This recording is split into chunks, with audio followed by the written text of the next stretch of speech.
At yun mga guys, magandang araw sa inyong lahat. Nandito tayo sa Expressway. Pakita mo, Mal. Yan.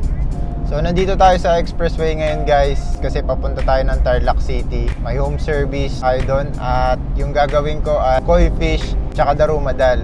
So bali 2 days ako mag-i-stay doon at syempre excited na din akong gawin yun kasi paborito kong ginagawa yung mga oriental na tattoo guys. So punta na tayo doon guys. Tara! Dito na kami sa Tarlac City. Kain muna kami sa McDo. Oh, yun guys, sa kami, Pangasinan Solid North. Napaaga naman yung dating namin kaya food trip muna kami bago kami pumunta doon. Para tuloy-tuloy yung tuwa namin mamaya. So let's go guys. Tara. So yun guys, ganito yung pagkain ko. Baka. Sabi nila bawal daw yung baka sa may gout pero hindi totoo yun. Yung baka guys, anti-inflammatory. Kaya maganda siya sa may gout. Basta wag lang sobra. At importante din na magbawas ka ng kanin. Problema nito guys ang kunat. Nagkamali ako sa pagluto.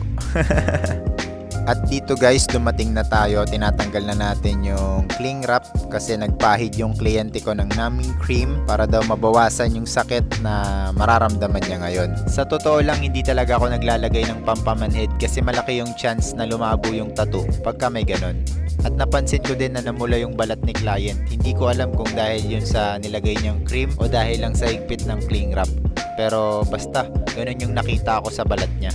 Ang kagandahan naman nito guys, parang wala na talaga daw nararamdaman yung kliyente ko. Siguro dahil magandang klase yung nabili niyang cream, kaya effective talaga guys. Dito pala, nilalapat ko na yung stencil. At koi fish yung inuna natin guys. Kasi ito talaga yung importanteng ipapatato niya at additional lang yung darumadal. Kaya ito na yung inuna natin.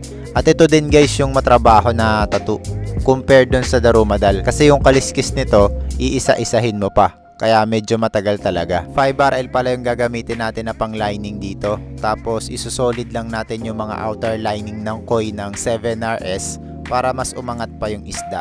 Kasi guys kung flat na 5RL lang lahat, okay din naman. Pero mas mas mabubuhay pa yung koi kung medyo makapal yung outline. Sa part na to makikita nyo din yung sinasabi ko na kinapalan ko yung outer lining ng isda. Pwede nyong gayahin yan at pwede din namang hindi. Kasi guys iba-iba yung paraan ng mga tattoo artist sa pagtattoo ng mga oriental.